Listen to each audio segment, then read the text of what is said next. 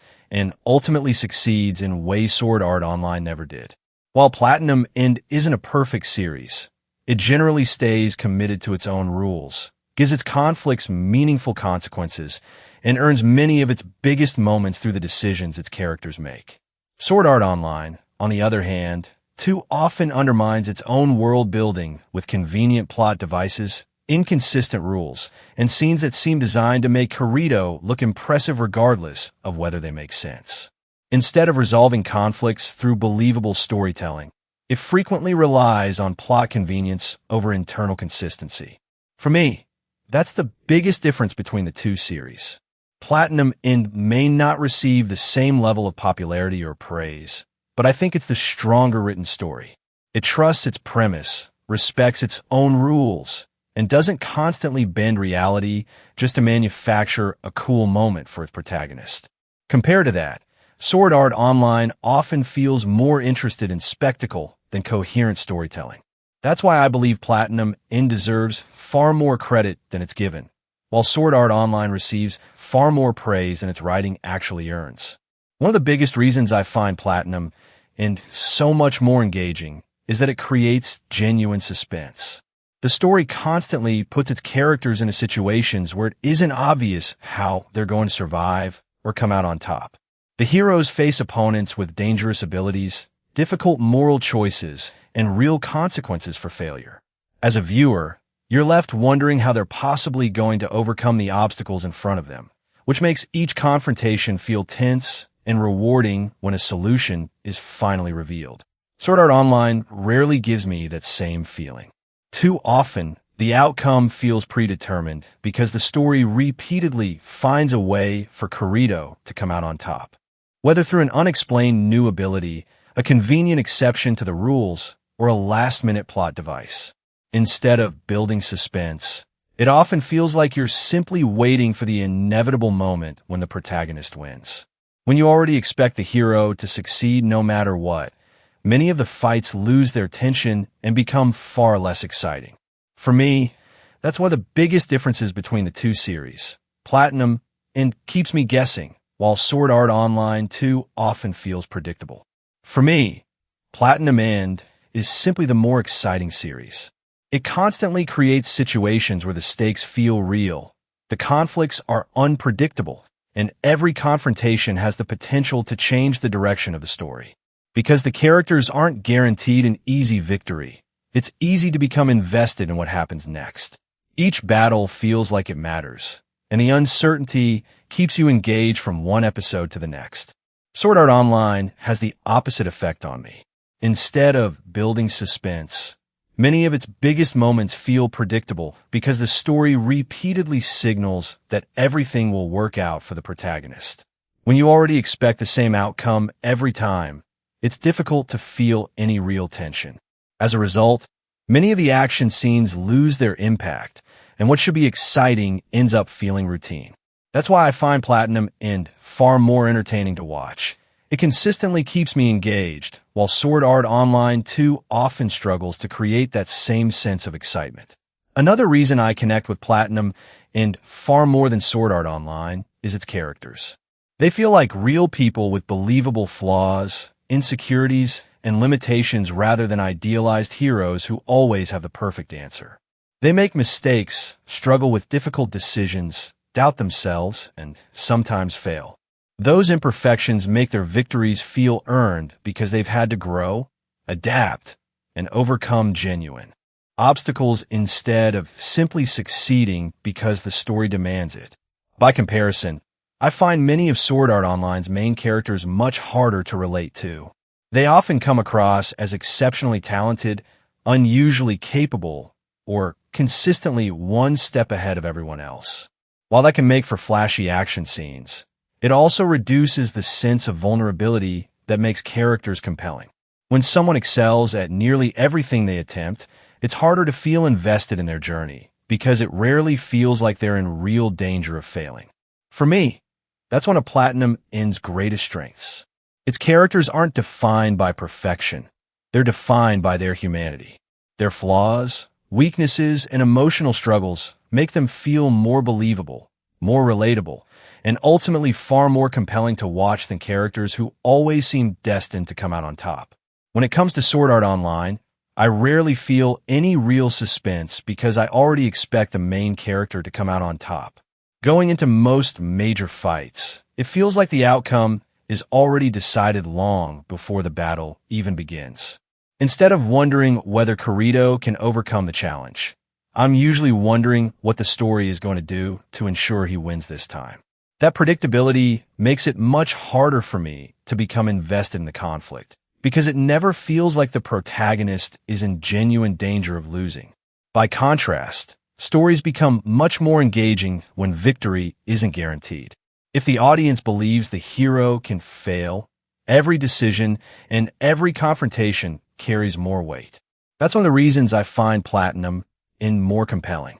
I never feel like the story owes its protagonist a victory.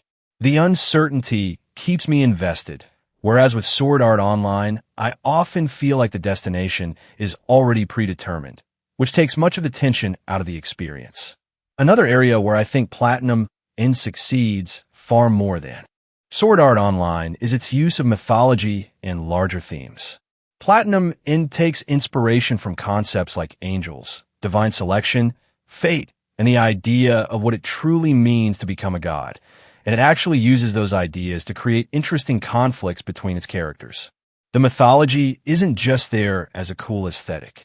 It plays a major role in shaping the story, the characters' motivations, and the moral questions the series explores.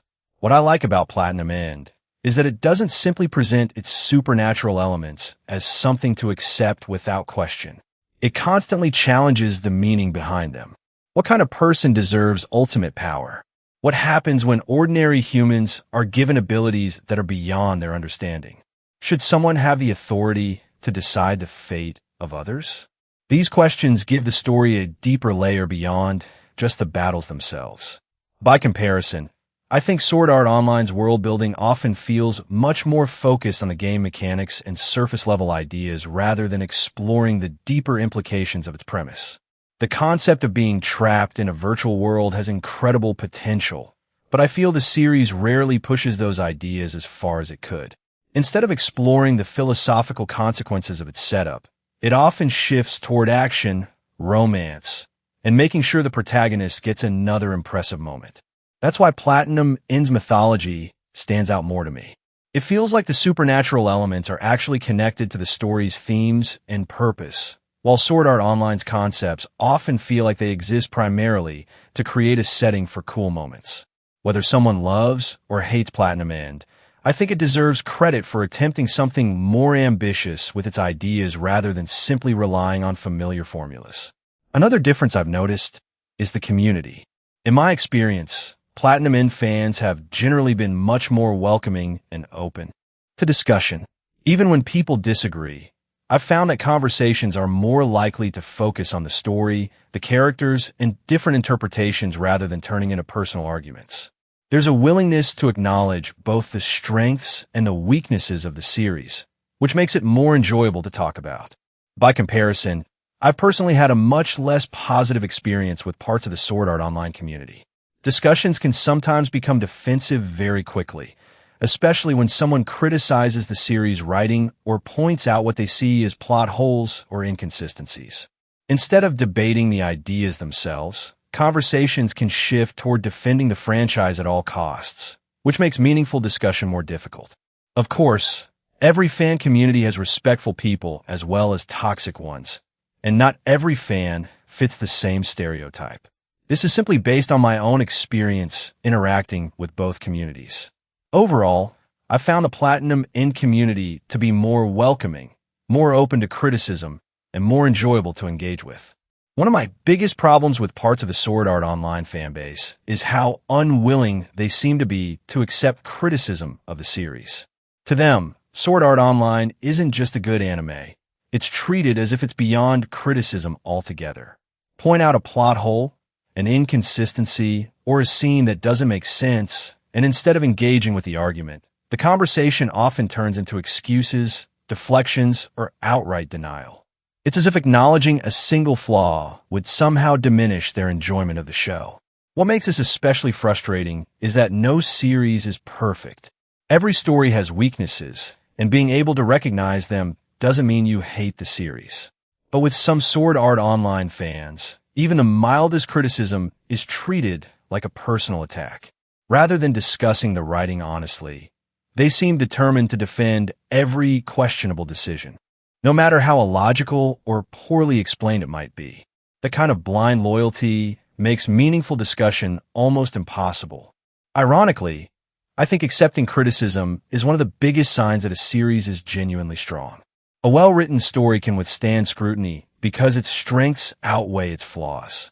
If every criticism has to be dismissed or explained away, that says more about the fan culture than it does about the quality of the writing. For me, Sword Art Online doesn't just decline over time. It starts off on shaky ground and only gets worse as the series continues. Even in its earliest episodes, I think the story introduces major writing problems that never really go away. Important events are rushed, potentially interesting ideas are glossed over, and several conflicts are resolved in ways that feel more convenient than satisfying. Instead of building a strong foundation, the series quickly establishes many of the issues that continue to appear throughout later arcs. As the story progresses, I feel those problems become even more noticeable. The plot relies more heavily on conveniences, the internal rules become increasingly inconsistent, and many dramatic moments lose their impact because they depend on the story bending in the protagonist's favor. Rather than learning from its early weaknesses, I think the series often doubles down on them, making each new arc feel less engaging than the last. That's why I never bought the argument that it gets better later. In my opinion, Sword Art Online starts with significant flaws, and instead of correcting them, it gradually amplifies them. The issues that bothered me in the beginning didn't disappear, they became an even bigger part of the series as it went on. Platinum End, on the other hand, had the opposite trajectory for me. Instead of peaking early and gradually losing momentum, I felt the series became more engaging as it went on. As the story expanded, the stakes grew higher, the conflicts became more intense, and the characters were forced into increasingly difficult situations that demanded real sacrifices and tough decisions. Each new development made me more invested in seeing how everything would play out. I also think the series benefits from taking the time to develop its central ideas. Rather than relying solely on action, it gradually explores the motivations, philosophies, and moral differences between its characters. That gave many of the later confrontations more weight because they weren't just physical battles, they were clashes of ideals. The more I watched, the more invested I became in both the characters and the outcome of the story. For me, that's one of Platinum End's greatest strengths. It builds momentum instead of losing it. While I found Sword Art Online became less interesting as it continued, Platinum End kept giving me more reasons to stay invested. By the time it reached its later episodes, I was far more engaged than I was at the beginning, which is exactly what I want from a long-running series.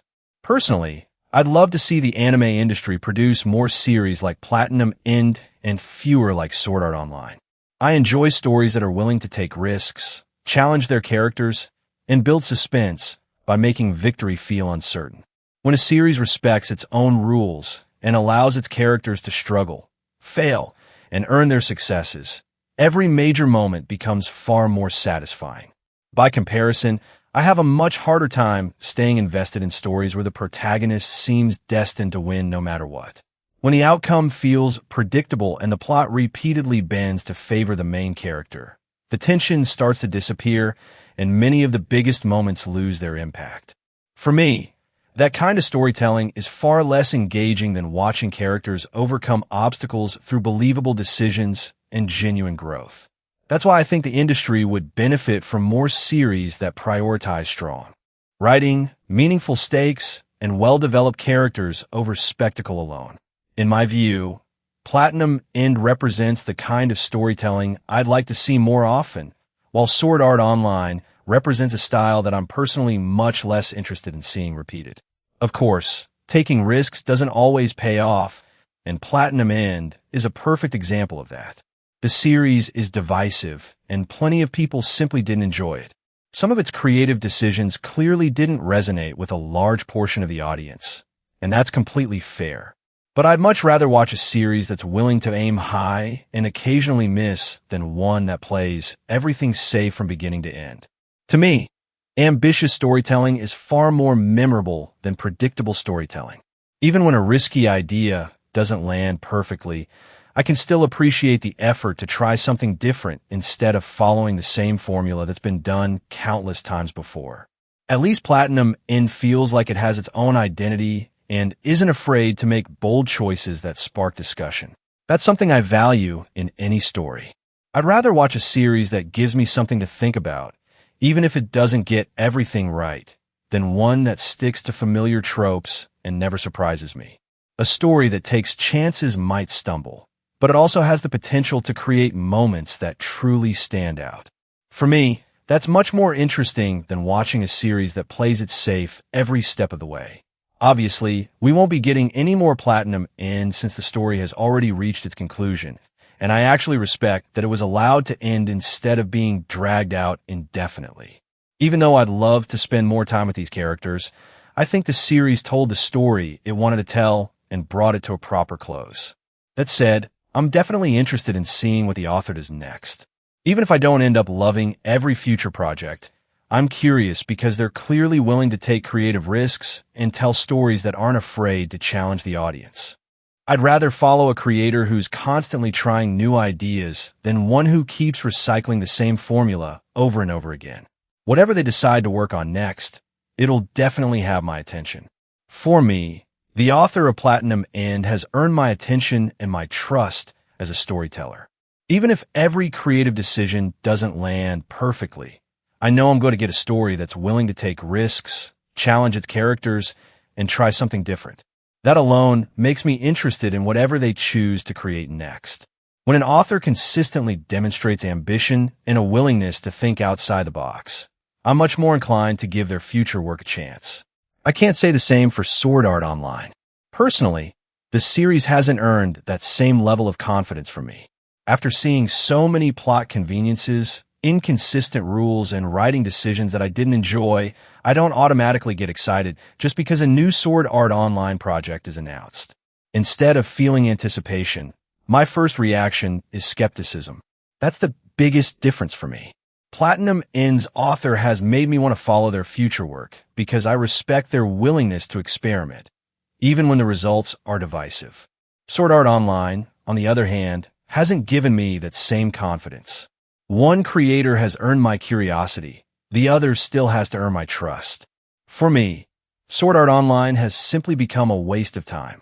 Every time I go into a new season, movie, or announcement hoping the series will finally address the problems I've had with it, I end up walking away disappointed.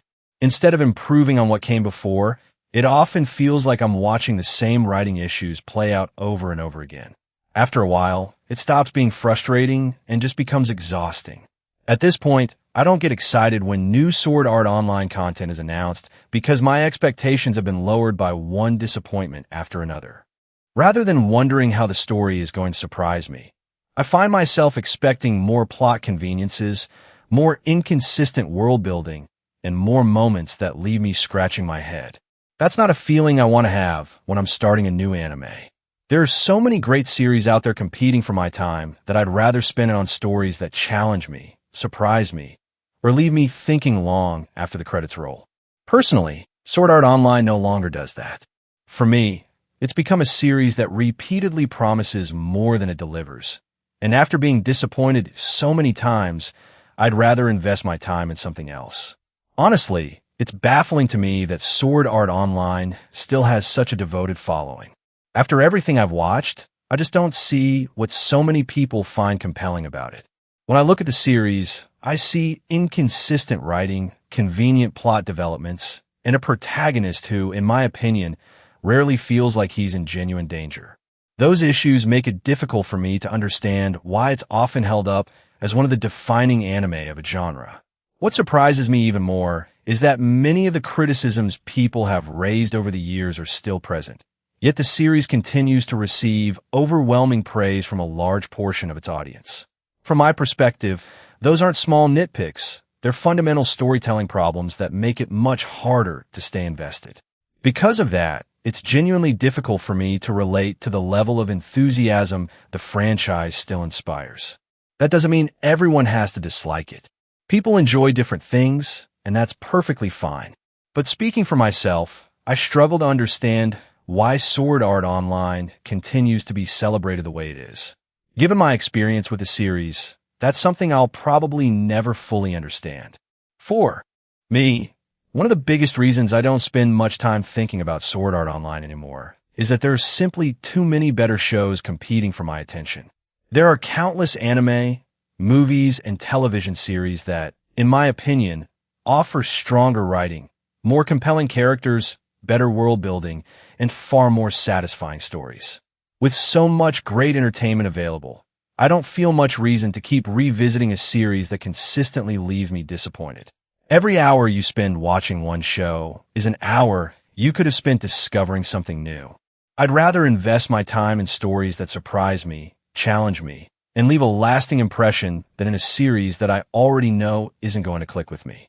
There are so many creators producing original ideas and taking creative risks that I'd rather support those projects than keep returning to something I no longer enjoy. That's ultimately where I stand on Sword Art Online. It's not that there aren't people who genuinely love it. There clearly are. It just isn't a series I'd recommend when there are so many other anime and shows that, in my view, offer a much more rewarding experience. Life's too short to keep watching something that isn't working for you when there are hundreds of great stories waiting to be discovered. What's even more impressive to me is that an older series like Death Note still holds up far better than Sword Art Online. Despite being released years earlier, Death Note remains one of the most compelling psychological thrillers in anime because it's built on strong writing, memorable characters, and a premise that consistently follows its own internal logic. The suspense comes from intelligent characters trying to outthink one another, and the story earns its biggest moments instead of relying on convenient shortcuts. Knowing that Death Note and Platinum End came from the same creative minds only makes me more interested in their work. Even though the two series are very different, they both feel ambitious and willing to challenge the audience rather than simply delivering the safest possible story. Whether every creative decision works or not, I respect that approach far more than a series that constantly falls back on familiar formulas. By comparison, I don't think Sword Art Online has aged nearly as well. While Death Note is still regularly praised for its writing decades after its debut, I find Sword Art Online's flaws become more noticeable the more I think about them. For me, that's the difference between a series built on a strong storytelling foundation and one that relies more on spectacle than substance. Death Note continues to stand the test of time, and in my opinion, even an older anime like that remains far more engaging than Sword Art Online. What makes it even more disappointing to me is that Sword Art Online has had plenty of time to improve, but I don't think it has. The franchise has been around for years, spanning multiple seasons, movies, spin-offs, and countless opportunities to learn from the criticism it has received. You'd expect a long-running series to refine its storytelling, strengthen its characters, and address some of the issues that viewers have pointed out over the years. Instead, I often feel like many of the same problems keep resurfacing. Every new installment gives the series another chance to win me over, and every time I hope this will be the one that changes my mind. Unfortunately, I usually walk away feeling like I'm watching more of the same. The writing decisions that frustrated me early on are, in my view, still present years later, which makes it difficult for me to get excited about new releases. That's probably the most frustrating part. It's not a brand new series that's still trying to find its footing. Sword Art Online has had over a decade to evolve, improve, and prove its critics wrong. Personally, I don't think it's done that. Instead of feeling like a franchise that's constantly growing, it often feels like one that's content repeating the same formulas and making many of the same mistakes. That's why, despite all the time that's passed, my opinion of the series hasn't really changed. At this point, if Sword Art Online hasn't won me over, I honestly doubt it ever will. The series has had years to evolve through new seasons, movies, and spin-offs, giving it countless opportunities to change my opinion. Every new release has been another chance to address some of the issues I've had with the writing and show that the franchise is moving in a different direction. Personally, I just haven't seen that happen. There comes a point where you have to judge a series based on what it has consistently delivered rather than what it might become someday. I don't think it's reasonable to keep waiting for the next arc or the next movie to suddenly fix problems that, in my view, have been present for years. If a franchise has had this much time to grow and I'm still walking away with the same criticisms, it's hard for me to believe that one future installment is going to completely change my mind. Of course, that's just my perspective, and I know some fans have enjoyed the newer entries far more than I have. But speaking for myself, if Sword Art Online hasn't become a series I enjoy after all this time, I don't expect that to change. At this point, I'd rather spend my time on stories that have already shown me they can consistently deliver the kind of writing I'm looking for. If you're still spending your time watching Sword Art Online and hoping it will eventually become something you enjoy, I honestly think there are plenty of better options out there worth checking out. There are countless anime, movies, and shows that offer stronger writing, more interesting characters, and stories that actually take risks instead of relying on the same predictable formulas. That doesn't mean you have to stop enjoying Sword Art Online if you genuinely like it. Everyone has different tastes, and there's nothing wrong with enjoying a series that other people criticize. But if you've been watching for years hoping the next season, movie, or arc will finally fix the problems you have with it, it might be worth exploring something new instead. There are so many incredible series that deserve your attention. Stories with characters who feel more human, conflicts with higher stakes, and worlds that feel carefully crafted. Instead of forcing yourself through a show that keeps disappointing you, why not spend that time discovering something that might actually surprise you? For me, that's the biggest takeaway. Entertainment should be something you enjoy, not something you feel obligated to keep following. If Sword Art Online isn't giving you that experience anymore, there are plenty of other series waiting to be discovered. If you enjoyed the video, make sure to leave a like and subscribe for more Sword Art Online criticism, reviews, and discussions. I've got plenty more videos planned breaking down the series, analyzing its writing, pointing out plot holes and inconsistencies, and explaining why I think so many of its biggest moments don't hold up under closer scrutiny. If that sounds like your kind of content, you won't miss what's coming next. Thanks for watching, and I'll see you in the next one.